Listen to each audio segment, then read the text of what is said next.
ईश्वर पर आप तभी विश्वास कर सकते हैं जब आपको खुद पर विश्वास है, क्योंकि ईश्वर बाहर नहीं, हमारे अंदर है। जो कुछ है तेरे दिल में, सब कुछ उसको खबर है। बंदे, तेरे हर हाल पर भगवान की नजर है। ईश्वर पर विश्वास बिल्कुल उस बच्चे की तरह करो जिसको आप हवा में उछालो तो वो हंसता है, डरता नहीं, क्योंकि वो जानता है कि आप उसे गिरने नहीं दोगे।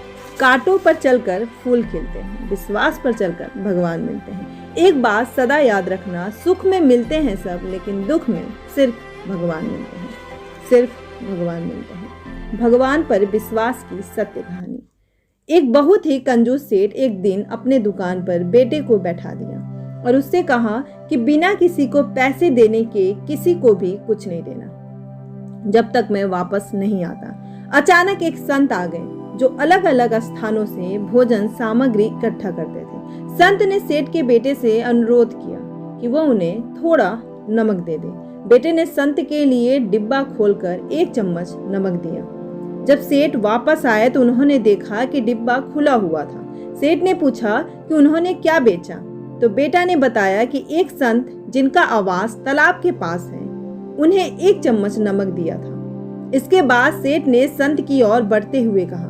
तब तक संत भगवान के भोग को तैयार करके खाने के लिए तैयार बैठ चुके थे। सेठ ने दूर से ही बोला कि महाराज, आपके लाए गए नमक में जहरीला पदार्थ है, कृपया इसे ना खाएं। संत जी ने कहा, सेठ जी, मैंने नमक को भोजन में मिला दिया है और प्रभु को भोग लगा दिया है, इसलिए अब मुझे भी खाना अनिवार्य है। क्योंकि इस तरह संत ने भोजन को प्रसाद मानकर खाना शुरू कर दिया।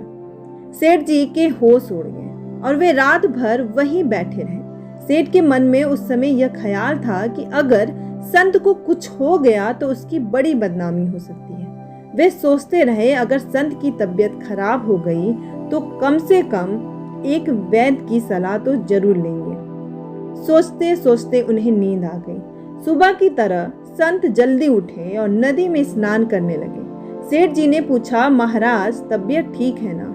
संत ने मुस्कुराते हुए कहा, भगवान की कृपा है।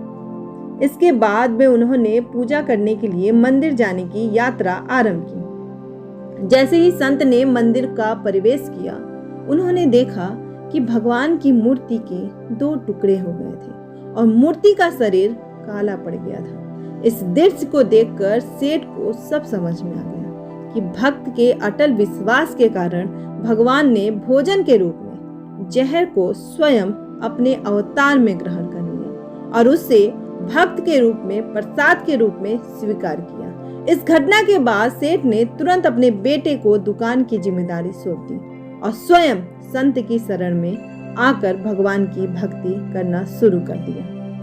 जा पर कृपा राम की होई, ता पर कृपा करहि सब कोई।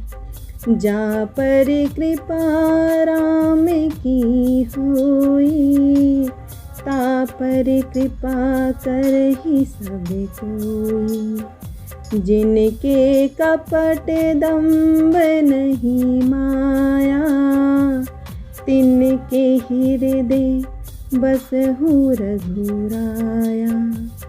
तिनके हृदय बसहु रघुराया। जिन पर राम की कृपा होती है, उन्हें कोई सांसारिक दुख छू तक नहीं सकता। परमात्मा जिस पर कृपा करते हैं, उस पर तो सभी की कृपा अपने आप होने लगती है। और जिनके अंदर कपट, दंभ और माया नहीं होती, उन्हीं के हृदय में रघुपति बसते हैं, अर्थात उन्हीं पर प्रभु की कृपा होती है। हरे कृष्ण।